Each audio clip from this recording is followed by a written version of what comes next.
Yeah, so I'm making another Resident Evil 4 Remake trailer analysis because that teaser just wasn't enough for me. Oh my god, it looks phenomenal. Capcom recently put out an event all about Village Gold Edition, and most importantly, about RE4 Remake, where they happened to show off so much of that game. Actual real-time gameplay and a story trailer chock full of scenes just begging to be picked apart. So without wasting any time, let's take another closer look at Resident Evil 4 Remake. So let's start with RE4R's gameplay. Man, does this title look insane. The presentation begins with Leon walking up to the starting house that we all know and love. The scene is absolutely drenched in the blue light of 3.5. It's moody, it's atmospheric, it's perfection. Entering and exploring the house, this time we see it comes equipped with a basement and multiple rooms. It's an actual house and not a single room shack with a staircase that leads to a window. Down in its dark depths is where Leon actually finds one of his escort officers, so it looks like both of the cops go ahead of Leon this time, maybe even leaving him in the car. Well, they're not coming back anytime soon. It's so wild how Leon's patrolling walk animation harkens back to his 3.5 style. It's all a little too reminiscent to just be a coincidence. As Leon approaches the basement steps, he's jumped by the owner of the house, his head hanging on by a thread, Las Plagas screaming from inside his neck. I have a feeling this presentation is pulling a fast one on us by not showing the initial meeting between these two. I fully believe we fight this guy, breaking his neck and leaving him like this, to discover us down here later. What's really scary about this Ganado encounter is the body. The man is clearly dead and is being puppeted around by the internal parasite. It's super creepy seeing this human shell flail around violently while the parasite's tentacles protrude out of every hole in the face. Yeesh. After this, Leon gets back upstairs and hits a cool crouch move, avoiding detection from more Ganados entering the house. See? I knew this game would have stealth. More on stealth later. As Leon sneaks upstairs, we get to see a brand new cutscene that is a reimagined version of the call he gets in this house. Here we get to see Roost, aka RE Engine Hunnigan, and yeah, she's hella cute. I love her new hairstyle. One of the biggest things about this cutscene, for me, aside from Leon finding a map with a photo of a captured Ashley on it, is him saying, "Something's happened to the people here." I don't think this will be the only classic line they bring back for this remake, but I'm so happy to see Capcom staying faithful to the original game's script while enhancing it with new grounded dialogue.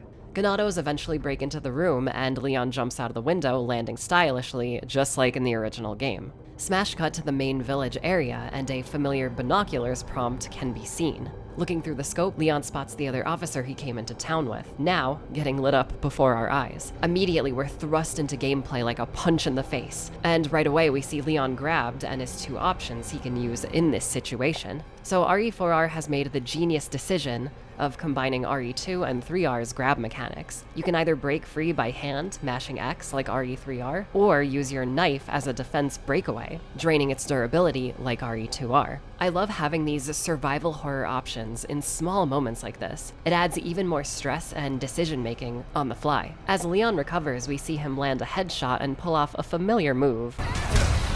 The roundhouse kick is back, baby, and boy does it look smooth. From here, Leon retreats past the villagers and that one cow in the small barn. He actually lights the cow up with a hanging torch, forcing it to crash into a group of villagers. I'm freaking out already by the amount of gameplay options on display, as well as destructible environmental interactions. This is insane. What makes it better is we actually get a pretty great one-liner from our main man after this. Kill me for the repairs later. If you were nervous this darker take on Leon would have zero jokes, I hope you're happy, because I am. Leon enters the main house in a seamless transition from gameplay to cutscene. It's very similar, seeing the villagers planning their next move while the doctor himself, Salvador, makes his grand entrance. Seeing sparks fly as Salvador saws through the barricaded door is terrifying. Upstairs, Leon gets the shotgun as the same lady villager, who's always there, breaks open the window outside. Leon jumps off the roof of the main house with a very out-of-the-way button prompt and is cornered by the horde. A male Ganado totally rocks Leon, catching him off guard for a grab by a nearby female Ganado. The woman holds Leon in place as we see something that impressed the hell out of me. Salvador rushes at the held Leon, but actually stops as he sees Leon throw the woman aside. Unlike many other games, when something like this happens, Salvador doesn't just stand by. He gets a combo of swings ready as the player actively has to move out of his way. I love this because it makes the villagers feel like they're smartly teaming up against you. They don't want to hurt each other. That punch combo into the grab was really cool to see, and you can even see the other villagers communicating with each other in this moment. They're strategizing on the fly like you are. Based on this footage alone, they feel so much smarter this time around. Next, we see Leon using his knife to break free from another grab, and not only is the animation brutally satisfying, it's even cooler when you see the Ganado shake off a hilt-deep stab to his neck like it's nothing. It's like the Plaga has completely turned off these people's sense of pain. It's much better illustrated here than it was in the original. Their behavior is so unnatural and alien. It's actually like Invasion of the Body Snatchers. The final thing we get to see is Capcom dropping the mic and peacing out in style. But before we get to that moment, we have to talk about Dr. Salvador'S redesign because I think it's brilliant. As you can see, his eyes are literally popping through his burlap face covering. What's interesting about this is if you take a closer look, you can tell there's not much of a face under there. It's kinda like mashed potatoes and gravy. I personally believe that Dr. Salvador is a Ganado whose head exploded a little too early, revealing the parasite within. As you know, Las Plagas are sensitive to light, the sun basically killing them instantly. So I think the villagers actually put a bag over this guy's squirming parasite brain to keep him alive. If you look at his side profile, the bag is actually quite thin too. That is not the shape of a normal human head. Capcom is actually explaining why Salvador wears a bag over his head, and it's making me so happy. Moving on, we actually get to see this freak chop down the main house's balcony support beams, trapping Leon in a corner. More evidence of environmental destruction altering gameplay. As Leon shakes off another enemy, we see him actually performing a down attack, killing the Ganado, which is something I brought up in my RE4R teaser trailer analysis video. I'm glad Capcom actually implemented this. Baiting the chainsaw death scene long enough, Salvador slams down on top of Leon to probably the most jaw-dropping thing I've seen in an RE game in years.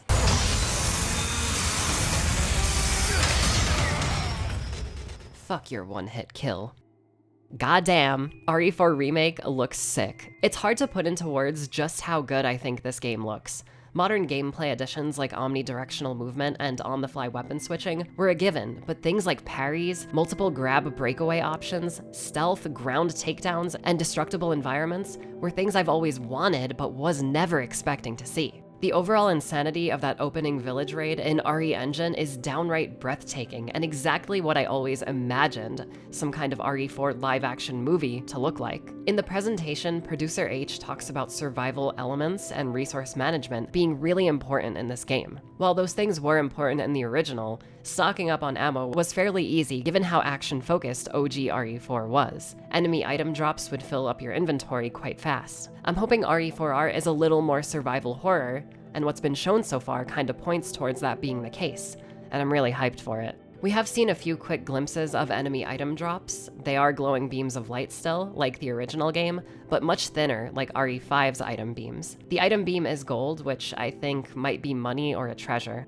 I'm kinda hoping enemies don't drop ammo, since this title now has ammo crafting. We'll talk about that in a bit. One thing I noticed, and this might actually be this trailer using like developer god mode or something, is that Leon has not 4, but 8 equippable item slots. I think these slots are going to act like upgradable hip pouches from RE2 and 3R. So starting you off with just 4 and then upgrading yourself one by one as you progress. It looks like how The Last of Us treats its equippables. I'm hoping this isn't just for firearms, because I don't even think it's possible to have that many in your case with ammo, heals, and crafting resources. I hope heals and grenades are also assignable to these slots, so you can quickly use them in the heart of battle, like RE5. Leon's roundhouse kick looks perfect. It's cool how it's activated by staggering a Ganado and still used as a crowd control method, knocking more than one enemy back just like in the original game. I really hope Leon has more than one melee attack, like in OG RE4, and yeah, basically what I'm trying to say is, the suplex better be coming back. The crafting system from all of the previous RE Engine games makes its return for RE4R. And yeah, that was kind of expected.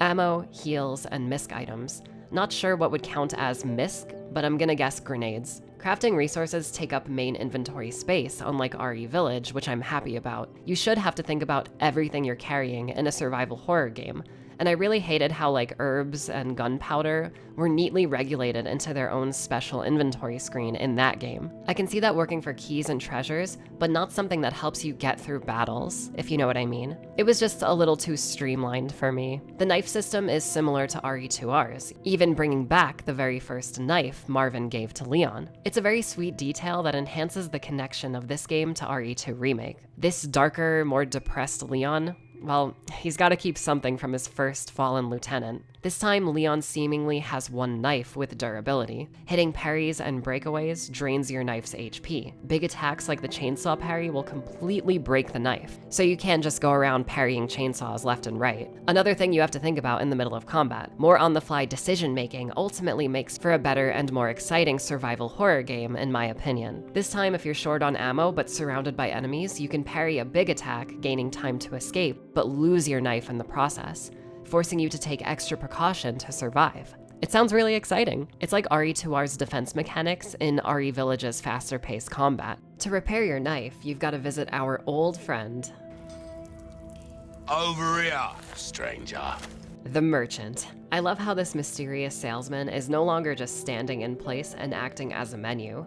Each merchant stand is the real-time menu. It looks so cool. His design is also so perfect too. I love how you can clearly see each item in his jacket. He's so drapey and flowy. I love it. His iconic blue-flamed brazier is now a blue lantern on his shop table. Just like the original and Village, you can buy items, upgrade your stuff, sell, and trade, which is a brand new feature. The knife's power and durability can now be upgraded and fixed when it breaks. Knife-only playthroughs? I hope so. The trade screen shows items like the classic laser sight, Punisher pistol, yellow diamonds and herbs, and the Village's treasure map. All of these items are gained by trading in new pink gems. It's interesting because the Punisher, oh my god, look at the tan Punisher, I love it so much. Capcom's gonna make me use the Punisher now because it has one of my favorite finishes. What is my problem? In the original game was acquirable through a side quest where Leon had to shoot blue medallions. This idea is clearly much more expanded now. The amount of gems you need for certain items is kind of crazy too. I'm wondering if more side quests will be available throughout the game, like they were in RE Village. Little activities the merchant will tell you to go do that'll net you lots of pink gems. Laser sights being optional is something I wasn't expecting, but I'm glad they're still in the game. I guess it makes sense because they do offer superior aim to a default crosshair. It's another thing you're upgrading as you progress. Another small merchant observation I've noticed was in this render, we can actually see the TMP, semi-auto rifle, and rocket launcher. Couple these pieces together with the other firearms they've shown off, like the regular rifle, shotgun, Red 9, Punisher, Blacktail, and of course the Silver Ghost, and we've got basically all of the original game's guns so far, which is freaking awesome. Just gotta see the Striker, Killer 7, and Riot Gun, and I'll be happy. The returning guns all look really faithful besides Leon's Silver Ghost. If you care to take a look at it in the merchant's menu, however, you could see it here looking exactly like its original counterpart. I hope it starts off looking like the basic MUP, then eventually upgrades into its original design. Only time will tell, but I really hope it does because the original Silver Ghost is my favorite RE4 weapon. So let's talk about stealth, probably the biggest gameplay changer I'm looking forward to. So based on a few hands-on previews I've watched from other content creators who actually got to play the game early, thanks for the invite, Capcom. Really appreciate it. Stealth kills are possible on normal Ganado. The most notable addition to stealth is an item that flashed on screen quickly in the merchant's shop, the Bolt Thrower. So this thing is basically a crossbow that can silently immobilize enemies. It can also be fitted with explosive bolts that I'd imagine stick to surfaces, essentially making it the new mine thrower. Bolt thrower, mine thrower, I get it. This combo weapon is a genius idea. It can be used stealthily in the beginning and then upgraded to become a total killing machine. I'm so stoked about sneaking around with Ashley, safely avoiding encounters, and fighting Garradors in stealth. It's such a no-brainer. I hope the Ganados do extra work in seeking you out if you manage to sneak through a lot of the game. Just something to balance out stealth altogether. Maybe they can set more traps for you or destroy the landscape like Salvador did, making it harder for you to sneak around, effectively forcing you into enemy encounters. But if you're good enough, you can still sneak by. I gotta say, this game is shaping up really well. Capcom showing the opening village raid was a great idea since it illustrates a lot of the original mechanics and perfectly introduces the new modernizations that we'll be seeing throughout all of the game. It feels like instead of giving us an all-new gameplay experience, like RE2 Classic to its remake, Capcom's working on making an already solid gameplay loop and formula even better. If the rest of the game is as faithful to the original as this opening raid is, I think we're in for an amazing reimagining. My hopes for RE4R is that it gets the complete RE1 remake treatment. Just give us the original game with new mechanics and story elements. And I think we'll all be happy. Which, by the way, aside from all the detailed gameplay information, we also got a pretty awesome story trailer, so let's take a look at that. This trailer begins with a shot of an ancient cave painting depicting the removal of a parasitic organism from a human being. The body is headless. We then see Los Illuminados, zealots, clad in their signature black robes, restraining a woman. I'm assuming the cult is cutting a fresh parasite out of this lady, sacrificing her on this stone altar. At first I thought this was Ashley, but zooming in shows us that this is a different young girl. Perhaps another college student kidnapped by the cult, or a vacationing tourist that went a little too far into the woods. There's a shot in the first teaser trailer that shows blood rolling down an altar, and if I'm correct, the cult insignia, now illustrated in a new hand design, is here at the foot of this altar, making it the same place. The teaser trailer probably showing us the aftermath of this scene right here. I love how this game is already playing up the cult aspect of RE4's story. It's something that felt mostly in the background and in files in terms of the cult's culture in the original game. We're actually gonna see how these people have been living and how they maybe infect each other. By the way, is that Dante right there? Kinda looks like him. Following this, we get a few quick cuts from scenes across the first few chapters. We also hear part of the conversation Luis and Leon have about Ashley and get to see a shot from the scene. You can see the body of the ganado that tries cleaving Leon in half dead on the floor. Leon still has his jacket on, which in the original game, he loses it at this chapter. I wonder if we'll be keeping it a bit longer this time. Luis is also still in the room with Leon, chatting after they kill the ganado. I guess we're getting a braver version of this lovable rogue. I really like how much more sleazy looking Luis looks in this game. I bet Capcom's going to play up whether or not Leon should trust this guy. He looks very cheeky and also like a young Christopher Lloyd. After this, we see Leon trekking through a room that looks like part of the castle. A small collection of bandaged skulls can be seen on a table alongside a giant's skull, a nod to El Gigante, and a cool indicator that the Plaga has a tendency to make villagers huge. This room looks stunning, by the way, like something out of a From Software game. A painting of Lord Sadler can also be seen. Very ominous. Right after this, Bitores Mendez, aka the Big Cheese, makes a very clear entrance, seemingly cornering Leon in a dark underground room. If I had to guess, this is where Leon finds Luis, hopefully playing out in a more believable way. I never understood why Leon just throws a spin kick at this massive gentleman he's never seen before. Let's hope Mendez throws the first punch this time. By the way, he looks like a young Undertaker. Later in the trailer, Mendez's true mutated form is revealed. He looks very faithful with his giant centipede spine. He's still in that burning barn too. The next collection of shots are the front of the church, and yeah, it looks great. Very faithful. We get to see a ganado mutate in silhouette, and I'm glad they aren't showing this yet. I kinda wanna be surprised by the visual. We also see Leon getting infected, the parasite squirming around in the syringe before getting injected into his neck. This is followed up with a shot of his eye mutating. Right after this, we get a glimpse into Ash and Leon's very first meeting. And oh my god, our first clear shots of Ashley, and she looks and sounds just so great. She's so perfect. As a super fan of the original Ashley, I think her redesign and new, more soothing voice are fantastic. She already fits this darker, more grounded story a lot better. There are two shots of villagers gathering outside of the church getting ready to ambush our dashing duo, and a shot of Sadler saying, "The lost lambs are escaping." I'm gonna go a little bit galaxy brain here, because you know me, I have to. I think he's talking to Krauser here, just like the one scene on the island in the original game's final chapters. Maybe they'll move that scene up in the story and we'll get some hints of Krauser stalking Leon and Ash on their adventure. Speaking of meetings, the next thing we see is Ada's entrance in the castle. This time she meets up with Leon in the decrepit dining room right next to the hallway where you shoot that wine bottle. I think she looks perfect. Like Leon, she's still got the same face model from RE2R. I know it's too early to judge this, but something about this new Ada voice just isn't doing it for me, unfortunately. I think her line delivery is too stiff. You can stop right there.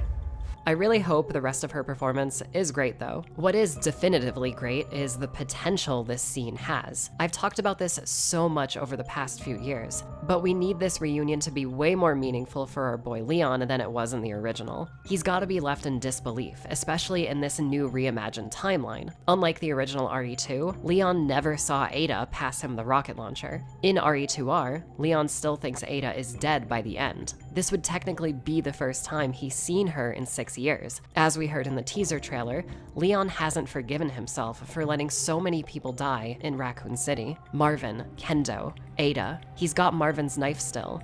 Kendo's brother Joseph made Leon's pistol, the Silver Ghost, another keepsake of someone who died on his watch. And now, like a ghost haunting him from his past, Ada's back. I'm praying every night that this scene delivers a hard-hitting wake-up call for Leon. Let's all hope that Capcom pulls this off because it could potentially be one of the best emotional scenes in the entire series. Throughout RE4 Classic, Leon had a few hallucinations, and I'm really hoping they play them up even more, especially in the castle, to bring out those missed 3.5 vibes from the original RE4. Can you imagine Leon having a few freakouts before his meeting with Ada? So when he does find her again, he questions whether or not it's really happening. The potential for storytelling in this reimagining is truly limitless. Again, I'm really hoping Capcom takes this new reimagined timeline and does something really cool for Ada. In the original timeline, Ada is just a mystery. OG RE2 and 4 is the era where Ada worked alongside Wesker, so I'm sure we'll get to see her interact with him in some way. But I'd love to learn more about her as a character too. If Separate Ways comes back for RE4R, I'm praying we get some kind of flashback that shows how Ada survived the fall in RE2R. Ada's one of my favorite characters, and I just want to know more about her.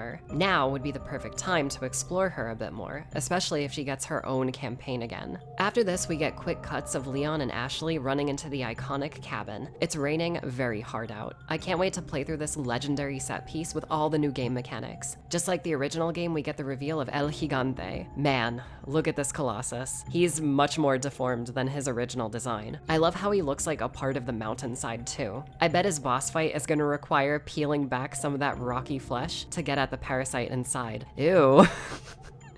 What am I saying right now? I bet we'll be climbing Shadow of the Colossus style up this big lug. We then see Del Lago and oh my god, it's as horrifying as it always was. Each of its mangled teeth have to be at least the size of Leon's entire body. I hope when it knocks Leon into the water, the camera remains over the shoulder to really emphasize the terror of this thing swimming right behind you. So we've got Del Lago, El Gigante, and the Big Cheese confirmed as bosses. Capcom's basically showing most of, if not all of the village area in this trailer, which is great because it simply means that these things are coming back. It really feels like Capcom's keeping RE3R in mind with this game. Next, we get to see the legendary, the iconic Ramon Salazar, who looks like a young B. Arthur.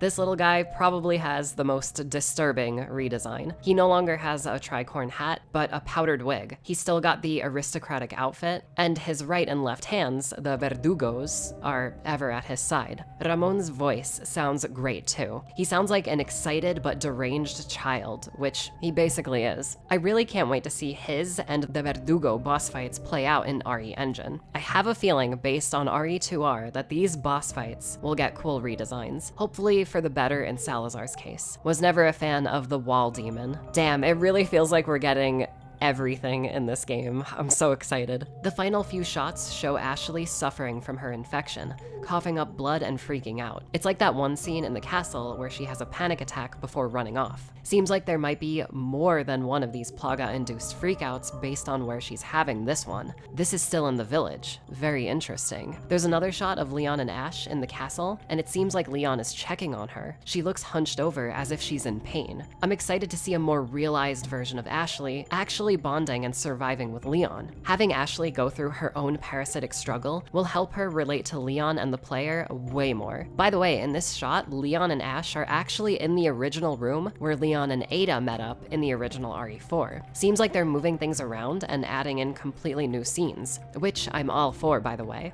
There's a really cool shot of Sadler with a female zealot, who happens to be holding Sadler's master parasite staff. She looks really cool with her tight mask and robes reminding me of a body bag. Sadler's look is perfect.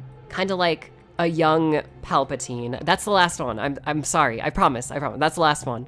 This is followed by a shot of Leon in pain on the floor, and I think this is the scene where Sadler holds him in place while stealing Ashley away on the island. There's more evidence of this in the final shot where we see Ash holding Leon's silver ghost. If I had to guess, Sadler's forcing Ashley to kill Leon. How awesome would it be if at the last second, she actually pulled the trigger on Sadler, showing her inner strength resisting the parasite, but then getting apprehended by the female zealot and taken away as a result. Judging by this shot, Ashley's condition is looking dire. Veins popping out of her face and eyes bloodshot. I hope we get this kind of thing happening with Leon by the end too. Make these two feel like they went on such a life-changing journey together, besting all the odds and coming out on top.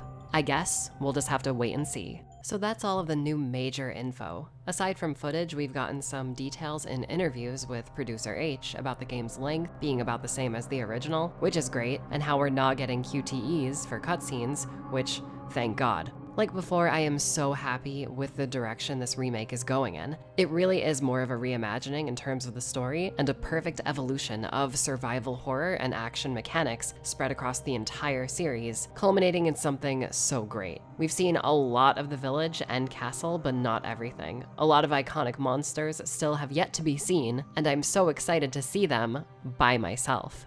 Yes, this will be the final trailer analysis I make on RE4R.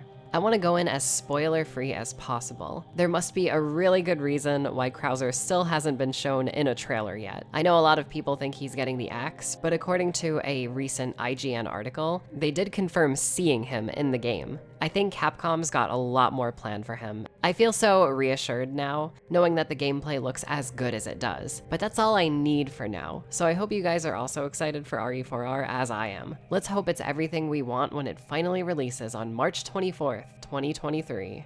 I can't believe I'm saying this, but we do it again. For the third time. Let's freaking go.